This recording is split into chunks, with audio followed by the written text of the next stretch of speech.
I never allowed anyone to open the office safe.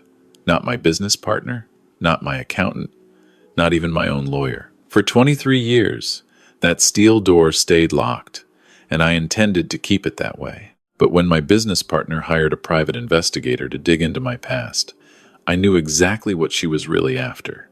So I did something I'd been planning for months. I changed the combination one last time. My name is Robert Mitchell, and I built Mitchell and Crawford Technologies from nothing. Started in a garage back in 1999. Just me and a dream to revolutionize inventory management software. By 2005, we had our first major client. By 2010, we'd gone public. By 2015, Victoria Crawford had bought her way into a 50-50 partnership with a check for $12 million. That safe had been in my office since day one. A Browning Silver Series, installed flush into the wall behind a painting of the San Francisco Bay. Victoria asked about it exactly 3 times in the first year. I told her the same thing each time. Personal documents. Nothing related to the business. She seemed to accept that. The office itself was on the 3rd floor of our building in Palo Alto. Open floor plan for the development team, glass-walled conference rooms, and 2 private offices at the far end. Mine faced west. Hers faced east. We each had our spaces, our territories. That's how it worked for the first few years. Victoria was sharp. I'll give her that. Stanford MBA, previously VP at Oracle, connections throughout Silicon Valley. She brought legitimacy to our operation, opened doors I couldn't have opened alone. Our revenue tripled in her first 18 months. The board loved her. Clients loved her. Even I thought we made a decent team. The first red flag appeared in month 19. I came in early one Tuesday, around 6:30, the way I always did. The cleaning crew had just left. I made coffee in the break room, checked my emails, then walked toward my office. The door was open. I always locked it. Always. Victoria was inside, standing in front of the painting, her fingers on the frame's edge. "Oh, Robert," she turned, smiled that perfect smile. "Sorry, I was just admiring this. The detail is remarkable. Is it an original?" "Print," I said. "What are you doing in here?" "I left my notes from yesterday's meeting on your desk. Didn't want to wait until you arrived to grab them." She gestured at a manila folder on my desk, then walked past me. "See you at 9 for the investor call?" The folder had been there. I checked. But something felt wrong about the whole interaction. The way she'd been standing. The way her hand had been positioned. I examined the painting. Nothing seemed disturbed. I checked the safe's dial through the gap in the frame. Still locked, combination untouched. I let it go. Told myself I was being paranoid. The second red flag came 3 months later. We were negotiating a potential acquisition, a smaller firm out of Austin that had developed complementary technology. The deal was worth $43 million. Victoria pushed hard for it. Too hard. During one board meeting, she spent 40 minutes arguing why we needed to move fast, why waiting would let competitors swoop in, why this was our moment. I said we should do more due diligence. She shot me a look I'd never seen before. Cold, calculating. After the meeting, our CFO, Marcus Webb, pulled me aside. "You notice Victoria's been meeting with the Austin CEO privately," he said. "Twice. Once for dinner in San Jose, once for drinks in San Francisco. Maybe she's building rapport," I said. "Maybe." Marcus didn't sound convinced. Or maybe there's something else going on. I'd watched that deal carefully, Robert. I started watching. Dug into the Austin company's financials myself, not just trusting Victoria's summaries. Found discrepancies. Minor ones, but they were there. Revenue projections that seemed optimistic. Customer retention numbers that didn't quite match the raw data. I confronted Victoria in her office. "These numbers," I said, sliding the report across her desk. "They don't add up." She barely glanced at them. "Their accounting team uses different metrics." I verified everything. "With who?" "Their CFO." "Robert, are you questioning my judgment?" "I'm questioning these numbers." She stood up, walked to her window, looked out at the parking lot below. "You know what I think? I think you're having trouble letting go. We're not a garage startup anymore. We're a real company. And real companies make bold moves. If you can't handle that, Maybe it's time we discussed restructuring our partnership. The threat hung in the air. She was testing boundaries, seeing how far she could push. I killed the Austin deal. The board backed me, barely.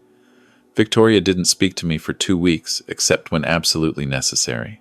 The third red flag appeared 6 months after that, and this one scared me. I received an email from our bank, routine notification, about an authorized user being added to one of our corporate accounts. I hadn't authorized anyone. I called immediately. Mr. Mitchell, the bank manager said, Miss Crawford submitted the paperwork last week. She has co-signing authority on your account, same as you have on hers. It's standard for 50-50 partners. I never agreed to that.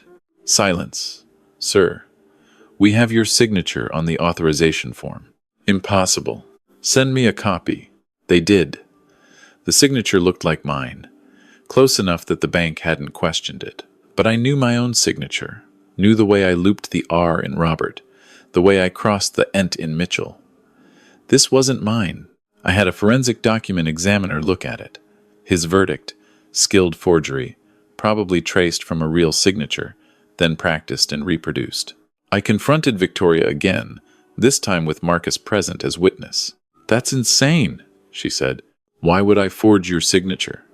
I have access to plenty of company funds already. Then explain how your name got added to my account. Clerical error. The bank screwed up. Robert, you're getting paranoid in your old age. She smiled, but it didn't reach her eyes. Maybe it's time to think about succession planning. You're what, 63? 64? When's the last time you took a real vacation? I was 64. And I hadn't taken a vacation in 7 years. But I wasn't crazy, and I wasn't paranoid. I called my lawyer that night. We started documenting everything. Every interaction with Victoria, every questionable decision, every red flag. I also did something else. I hired my own investigator, a former FBI agent named Helen Cross. Her job was simple: find out what Victoria Crawford was really after. Helen's first report came back 3 weeks later. Victoria had been in contact with 2 of our competitors, including one in Germany. The nature of the conversations wasn't clear, but they'd happened, multiple times. Her second report was worse. Victoria had been asking questions about me, personal questions, about my late wife, Catherine, about when she died, about what I'd been doing in the months after. Catherine had died 8 years ago. Pancreatic cancer. 6 months from diagnosis to the end. The worst 6 months of my life. I'd worked through most of it, trying to distract myself, trying to feel useful when I felt completely helpless. The safe had been my sanctuary during that time. Still was. Victoria had no business asking about Catherine. None. The fourth red flag came in the form of a midnight email from our head of IT security. Robert, we've detected unusual access patterns in our system. Someone's been trying to access encrypted files, specifically old financial records and founder documents. The attempts are coming from inside our network. I've traced them to an executive workstation, but I need authorization before I can identify which one. I gave authorization. The workstation was Victoria's. She'd been trying to access our original founding documents, the ones that outlined the company structure before her investment, the ones that detailed intellectual property ownership and rights. She'd failed because those files were encrypted with a key only I possessed. But she'd tried, repeatedly. I called an emergency board meeting, presented the evidence, the bank signature forgery, the competitor contacts, the attempted file access, the Austin deal discrepancies. Victoria sat through it all with perfect composure. When I finished, she laughed. This is what happens when founders can't let go, she said to the board. Robert's been deteriorating for months. Paranoid, obsessive, seeing conspiracies everywhere. I've been trying to help him transition toward retirement, and this is how he responds. By fabricating allegations against me. 3 board members looked at me with something like pity. The evidence I started can be interpreted many ways, Victoria interrupted. I've been in contact with other firms because I'm exploring market conditions. I looked at old files because I wanted to understand our company history. The bank thing was clearly an error. Robert, I care about you, but you're not well. The meeting ended inconclusively. The board wanted more information, wanted to wait and see. I walked back to my office feeling older than I'd ever felt. That's when I found her there again. It was past 8 p.m. Everyone else had gone home. I'd stayed late to review documents, to build my case stronger. I came back from the bathroom and saw the light on in my office, saw her silhouette against the window. This time, she wasn't looking at the painting. She was behind my desk, and she had a drill. The painting was off the wall, leaning against the bookshelf. The safe door was visible, and there was a small scratch near the dial where she'd obviously tried something. "What the hell are you doing?" I said from the doorway. Victoria turned, completely calm. The drill hung loose in her hand. "I think it's time we had an honest conversation, Robert." "About breaking into my safe? About what's in it?" She set the drill down on my desk. "I know you've been moving money. I know there's something you're hiding. Company assets, maybe offshore accounts, maybe intellectual property you're planning to take with you. And I think proof of it is in this safe. You're out of your mind." "Am I?" She walked toward me. "You're 64 years old, Robert. You started this company, yes. But I've grown it. I've tripled our revenue. I've brought legitimacy and structure. And yet you hoard secrets, you lock away information, you treat me like an outsider. Well, I'm done being patient. Whatever's in that safe, it belongs to this company, which means it belongs to me too. Get out of my office." "Or what? You'll fire me? You'll call the board?" "Robert, they already think you're losing it. One more paranoid outburst and they'll force you into retirement. Is that what you want?" I pulled out my phone. "I'm calling security." "Go ahead," she said. "Tell them you found your business partner in your office after hours. Tell them she was trying to access a safe that might contain company property. See how that plays. You've been secretive about this safe for 23 years. What are you hiding, Robert? What are you so afraid of people finding?" My hand shook as I held the phone. She was right about one thing. This would look bad for me. The paranoid old founder, so obsessed with secrets that he was accusing his successful partner of theft. "Leave," I said quietly. "Now. We'll discuss this tomorrow." She smiled. "Tomorrow then. But Robert, I'm getting into that safe, one way or another." She walked past me, and I heard her heels clicking down the hallway, heard the elevator ding, heard silence. I stood in my office for a long time, looking at that safe, thinking about everything inside it. Then I called Helen Cross. "I need you to accelerate your investigation," I told her. "And I need you to do something else. I need you to contact the FBI." The fifth and final red flag came 2 days later, delivered by Helen herself. We met at a coffee shop 3 blocks from the office. Helen slid a folder across the table. "Victoria Crawford isn't who she says she is," Helen began. "Or rather, she is, but there's more to the story. Before she joined your company, she was under investigation by the SEC. Securities fraud. She was VP at Oracle, yes, but she left under pressure. There was an internal investigation into insider trading. Nothing was ever proven publicly, but Oracle paid out a quiet settlement to several shareholders. Why didn't this come up in our background check? Because it was sealed. Settlement included non-disclosure agreements. But I have contacts, and they remember. Victoria has a pattern, Robert. She joins promising companies, gains trust, then positions herself to either take control or extract maximum value before moving on. You're not her first target. You're her third. What happened to the first 2? First one went bankrupt after a suspicious deal with a competitor. The founder lost everything. Second one got acquired under questionable circumstances. The founder retired and signed away most of his shares as part of the deal. Both times, Victoria walked away wealthier and moved on to the next opportunity. I felt cold. She's trying to take my company. Yes. And whatever's in that safe, she thinks it's the key. She thinks you have something hidden that she can use against you. Maybe evidence of financial impropriety. Maybe secret assets she can claim belong to the company. Maybe just leverage to force you out. But she's convinced it's there. And if she doesn't find what she expects, Helen looked at me carefully. Then she'll be very, very angry. Robert, I contacted the FBI like you asked. They're interested. especially if Victoria's in contact with foreign competitors. That could be industrial espionage, but they need evidence. They need to catch her in the act. How? Let her try for the safe again. We'll be ready. I went back to the office and did something I hadn't done in 23 years. I opened the safe. Inside, exactly where I'd left them, were 3 photograph albums. Catherine's albums. Every picture from our 32 years together. Our wedding in 1985. Our honeymoon in Ireland. The house we'd bought in Menlo Park.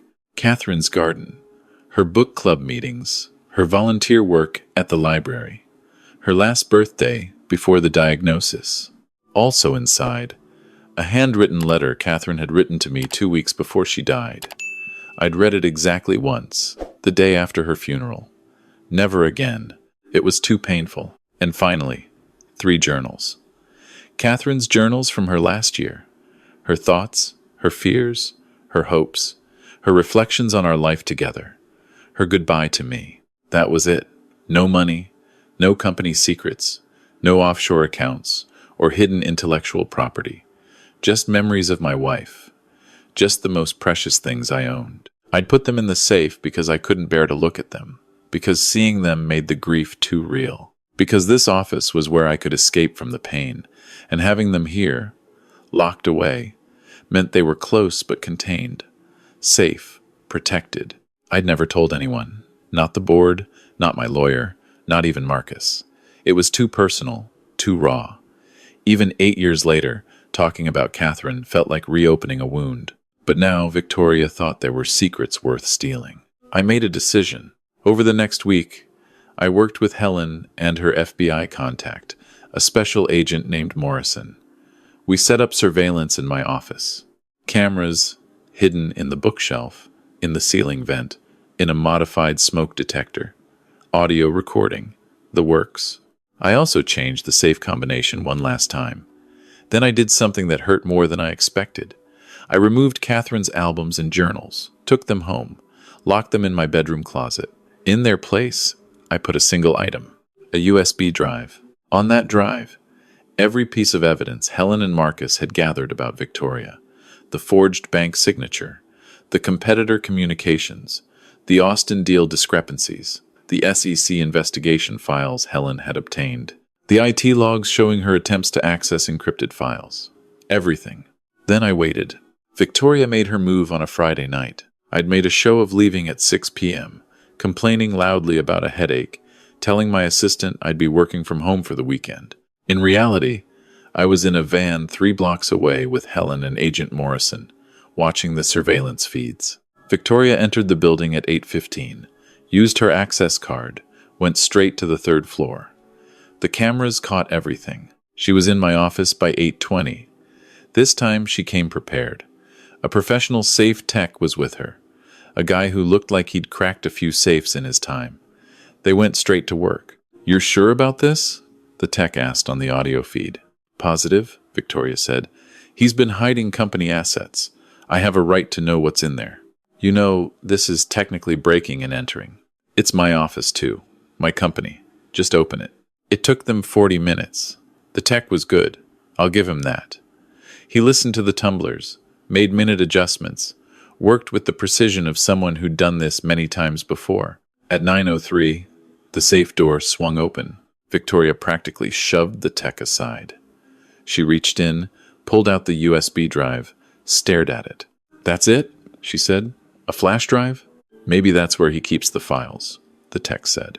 Victoria pulled a laptop from her bag, plugged in the drive. I watched her face on camera as she opened the first folder. Then the second. Then the third. Watched her expression change from triumph to confusion to fury. "What is this?" she said. This is all about me. This is an investigation file. This is..." She looked up at the camera in the smoke detector, looked straight at it. She knew. "Hello, Victoria," Agent Morrison said, into a microphone. His voice came through the office speakers, part of the security system. "This is Special Agent Morrison, FBI. You're under surveillance. Do not move. Agents are entering the building now." Victoria ran. She grabbed the laptop, left the USB drive, bolted for the door. The tech was right behind her. They made it to the elevator, but building security had already locked it down. They tried the stairs. FBI agents were already there. They caught her on the second-floor landing. Caught both of them. I watched it all on the monitors. Watched Victoria scream about how this was entrapment, how I'd set her up, how the safe had contained company property, and she had every right to access it. Watched the agents read her rights. Watched them take her away in handcuffs. The tech gave up Victoria immediately.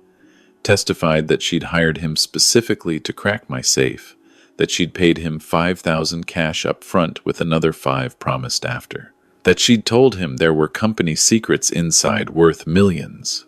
The FBI investigation into Victoria took 3 months. In that time, they uncovered everything. The SEC investigation, the 2 previous companies she'd targeted, the communications with our German competitor, where she'd been offering to sell proprietary information for 2 million euros, the forged bank documents, the attempted theft of intellectual property. She'd been planning to force me out, take control of the company, then sell it to the German firm for a massive premium. The safe was supposed to be the final piece, the leverage she needed to discredit me completely. Instead, she found evidence of her own crimes. Victoria Crawford is currently serving 7 years in federal prison for corporate espionage, fraud, and attempted theft of trade secrets. The safe tech got 2 years for his cooperation. The board apologized to me, some of them, anyway. The others quietly resigned. Marcus Webb is now my official partner, owns 30% of the company. He's earned it. And the safe? I keep it locked. Still don't let anyone open it. But now it's back to its original purpose. Inside are Catherine's albums, her journals, her letter. I moved them back the day after Victoria's arrest. Sometimes, late at night when the office is empty, I open it. I look through the photos. I read a page or two from the journals. I remember what really matters. That safe was never about hiding company secrets or protecting assets. It was about protecting something infinitely more valuable. My memories. My grief, my love for a woman who'd been gone 8 years but still felt present in every quiet moment. Victoria saw a locked door and assumed there must be treasure behind it, assumed that anything protected so carefully must be worth stealing. She never understood that some things are locked away not because they're valuable to anyone else, but because they're irreplaceable to us. That's the lesson I learned from all of this. The real treasures in life aren't the ones that can be sold or stolen. They're the ones that can only be held in memory, protected in our hearts, and honored through how we live. I'm 67 now. The company's doing well. Marcus runs most of the day-to-day operations. I come in 3 days a week, mentor the younger developers, attend the important meetings. I finally took that vacation. 2 weeks in Ireland, visiting the places Catherine and I had seen on our honeymoon. The safe is still here, still locked. Still protecting what matters most. And I've never been more certain that some doors should stay closed. Not because we have something to hide, but because we have something too precious to expose to people who wouldn't understand its value anyway. Victoria's in prison, but I don't feel victorious. I feel sad. Sad that she lived her whole life thinking value could only be measured in dollars. Sad that she looked at a locked safe and saw opportunity instead of respect. Sad that she never learned what Catherine taught me over 32 years together. The most valuable things in life are the ones that can't be bought, sold, or stolen. They can only be given, shared, and remembered. That's what was in the safe all along. That's what's still there now. And that's why it stays locked.